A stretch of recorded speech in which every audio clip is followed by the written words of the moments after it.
All right, so today we are taking a deep dive, you ready for this? Into the world of carbohydrates Oh, I'm strapped in. and their impact on diabetes.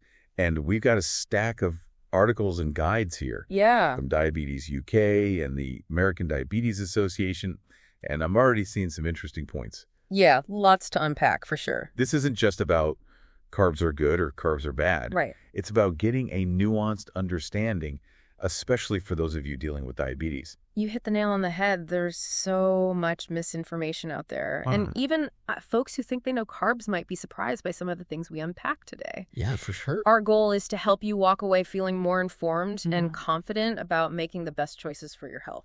Absolutely. So let's start with the fundamentals. Okay. We all see total carbohydrates on nutrition labels, but what does that actually mean? Well, both sources break it down into three main types: starches, Okay. sugars, and fiber. Okay. The key takeaway here is that total carbohydrates lumps them all together, but they don't all behave the same way in the body. Okay, so not all carbs are created equal.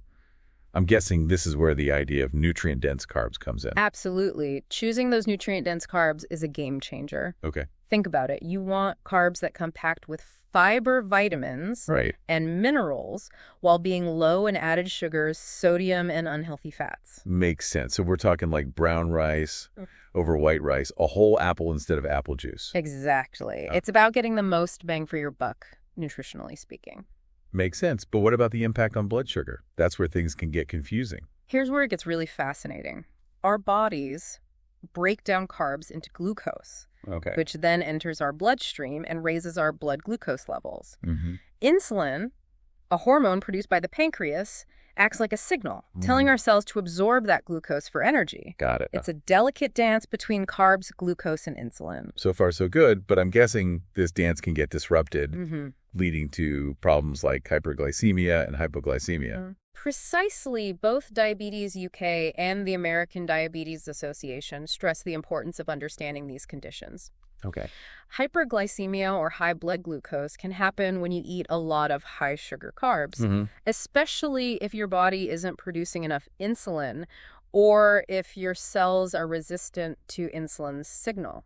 And on the flip side, hypoglycemia or low blood glucose can happen if someone takes too much insulin or doesn't eat enough carbs to balance it out. Exactly. That's why finding the right balance is crucial, Right. particularly for people managing diabetes. Speaking of balance, there's this persistent myth that all carbs are bad. Yeah. But from what I'm seeing in these sources, it's more about choosing the right kind of carbs, right? You're absolutely right. The focus should be on carb quality over quantity. Okay. And a key concept here is the glycemic index, or GI. Okay. This measures how quickly a food raises your blood glucose level. Okay, so lower GI foods are digested more slowly. Yeah. But why does that matter for managing blood glucose? It's all about avoiding those dramatic spikes and crashes in blood sugar. Right. Lower GI foods provide a more sustained release of energy, helping you feel fuller for longer and keeping your blood sugar levels more stable. That makes a lot of sense. Uh-huh. So swapping white bread for whole grain bread, sugary cereals for oatmeal, those are smart moves for anyone, not just people with diabetes. Exactly. And let's not forget about fiber. Even though it's a type of carb, Right. it doesn't actually get broken down into glucose. Oh, interesting. It plays a crucial role in digestion, heart health, and can even help reduce the risk of certain cancers. Wow. It's a win-win. Okay, so we've covered the basics of carbs, how they affect blood sugar, Right. and the importance of choosing high-quality options. Yeah. But I'm particularly interested in how this all plays out for people with different types of diabetes. Okay. Let's start with type 1. In type 1 diabetes, the body doesn't produce insulin, making external insulin intake absolutely crucial for managing blood glucose after consuming carbohydrates. The Diabetes UK materials delve into the two main insulin regimes, Okay. twice daily insulin and basal bolus insulin. So twice daily insulin sounds pretty straightforward. You take your insulin shots in the morning and evening and you're good to go, right? Well, it's not quite that simple. With twice daily insulin, consistency is key. Okay. You need to eat roughly the same amount of carbohydrate at similar times each day Right. to avoid those blood glucose fluctuations we talked about earlier. I can see how that could be challenging for some people, especially those with unpredictable schedules. That's where the basal bolus regime comes in. Okay. It involves taking multiple injections of rapid-acting insulin throughout the day or using an insulin pump. The idea is to adjust your insulin dose based on what and when you eat, giving you more flexibility. Okay, so basal bolus is more tailored to your individual needs. Right. And allows for more spontaneity. Yeah. But I imagine it requires a bit more planning and careful carb counting. Absolutely. You need to be more attuned to your blood sugar levels, track your carb intake accurately, and adjust your insulin doses accordingly. It's definitely more hands-on, but offers greater freedom in your food choices and meal timings. This is already getting so much more nuanced than just avoid carbs if you have diabetes. Right. I'm curious, what does the American Diabetes Association have to say about dietary recommendations for type 1? Do they have specific meal plans or guidelines? They actually emphasize the importance of working with a registered dietitian or certified diabetes educator. Okay. These professionals can help you create a personalized meal plan that considers your individual needs, preferences, and lifestyle. It's about finding what works best for you, not just following a generic plan. That's great advice. I'm a big believer in personalized approaches. Yeah. Especially when it comes to something as important as managing diabetes. Well, sure. But what about the emotional side of things? Both of these sources seem to acknowledge that living with diabetes can be challenging, especially when it comes to food choices. You're right. There's a lot of pressure to make the right choices. And the constant focus on food can be emotionally draining. Yeah. The Diabetes UK materials especially highlight the importance of self-care and seeking support from loved ones, healthcare professionals, and support groups. It's a reminder that food is meant to be enjoyed living with diabetes. Shouldn't mean depriving yourself or feeling guilty about every bite. Yeah. It's about finding a balance that supports both physical and emotional well-being. Couldn't have said it better myself. Okay, so we've covered a lot of ground in this first part of our deep dive. We've talked about the different types of carbs, how they affect blood sugar, the role of insulin, and the nuances of managing type 1 diabetes. Yeah, we've been busy. But there's still so much more to explore. Oh, absolutely. In the next part, we'll delve into the world of type 2 diabetes and how carbohydrate management plays a role in this increasingly common condition. Looking forward to it. We'll also tackle some of the more complex aspects of insulin regimes, like carb counting, dose adjustments, and the latest technological advancements in diabetes management. Sounds good. And you won't want to miss our final part, where we'll be busting some of the most persistent myths and misconceptions about carbohydrates and diabetes. Ooh, I love some myth busting. Get ready to have your assumptions challenged and your knowledge expanded. Can't wait. See you in part 2. See you there. Welcome back to our deep dive into carbohydrates and diabetes. So we're picking up right where we left off, exploring how carbohydrates factor into type 2 diabetes. Right. So in type 2 diabetes, the body either doesn't produce enough insulin or the cells become resistant to it. From what I'm reading in these sources, it seems like weight management is often a key focus for folks with type 2. Yeah, that's a crucial point both sources emphasize. The American Diabetes Association in particular highlights how reducing overall calorie intake, including carbs, can be a powerful tool for weight loss in individuals who are overweight or obese with type 2. But it's not just about, slashing carbs indiscriminately, right? No. It's about those smart swaps we discussed earlier, focusing on quality over quantity. Absolutely. And it's fascinating to see how the Diabetes UK guide dives into the potential benefits of low-carb diets for managing type 2. They cite studies showing improvements in HbA1c levels, cholesterol, and blood pressure, sometimes even reducing the need for diabetes medications. Wow, that's pretty impressive. But one thing that struck me was their emphasis on the individual nature of dietary choices. Low carb isn't a magic bullet for everyone, is it? It's definitely not one size fits all, and they're very clear about the potential risk of hypoglycemia, especially for those taking diabetes medications. So it's not as simple as saying low carb is the answer for type 2. Yeah. It seems like constant monitoring and open communication with your healthcare team are vital. Couldn't agree more.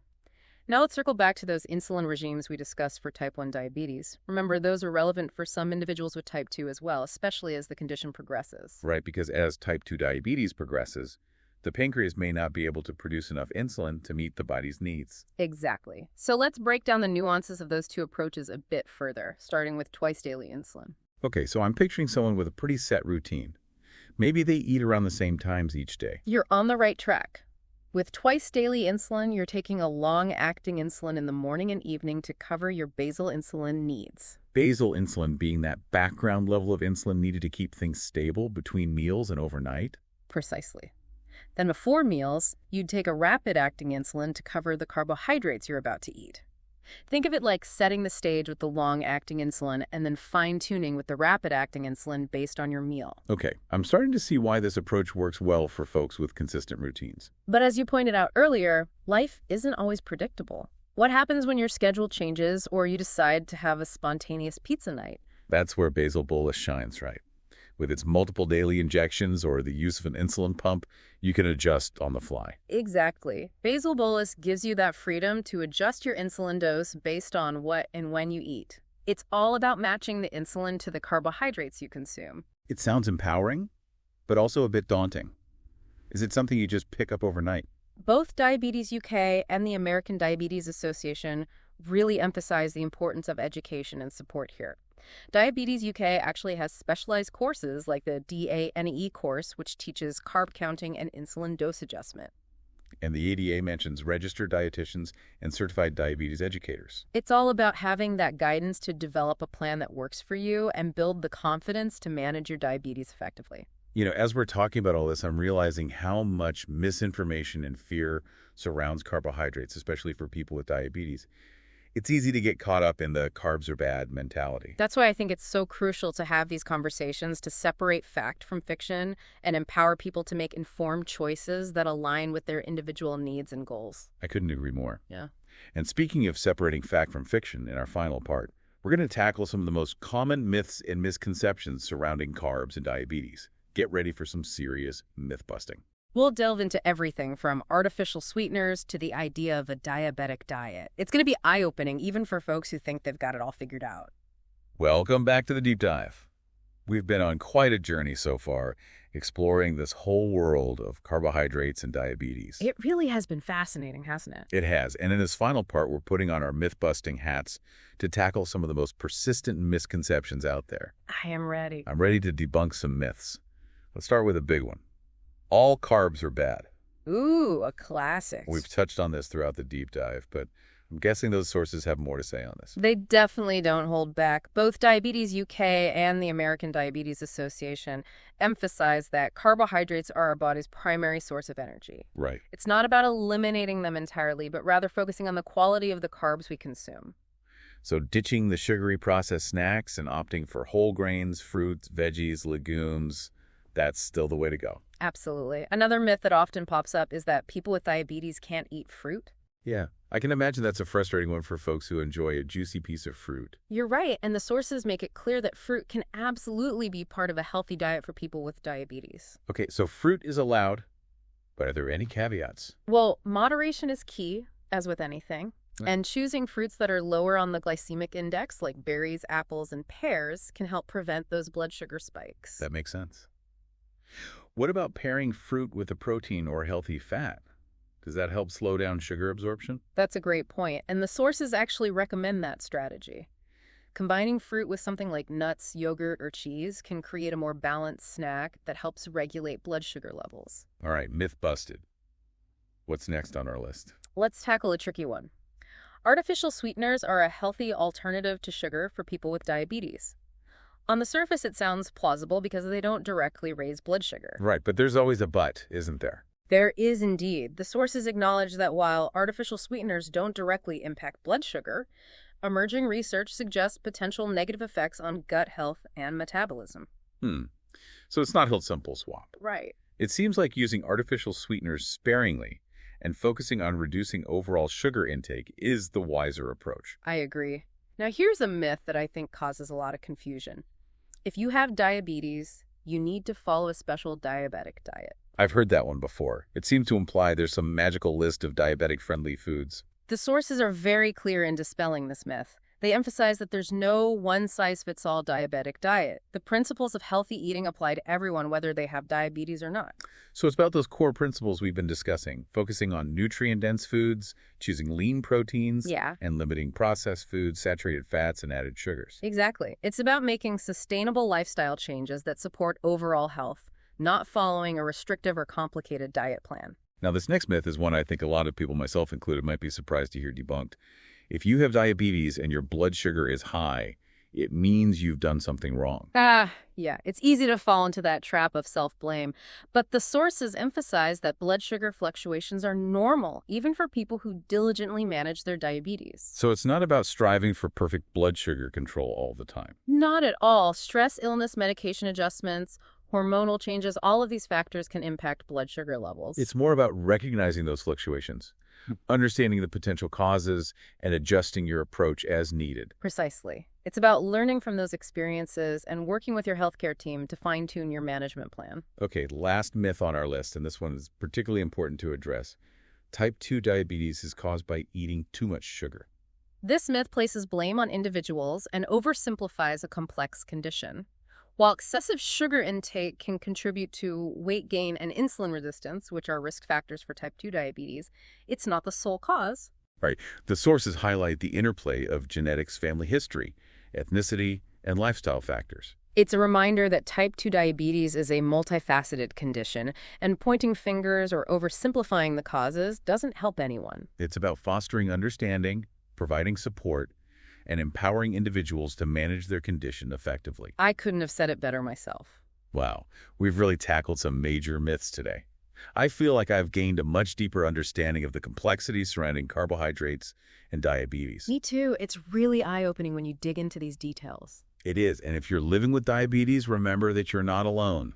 There are incredible resources and support systems available. Yes, and don't hesitate to reach out to your healthcare team, connect with support groups, and continue to be an advocate for your own health. We've only scratched the surface here, but hopefully this deep dive has sparked your curiosity and provided you with valuable insights. It has for me, for sure. And remember, food is meant to be enjoyed. And with the right knowledge and support, you can find a balance that nourishes both your body and mind. Couldn't agree more. That's a wrap on our exploration of carbohydrates and diabetes. Until next time, happy exploring. Happy exploring.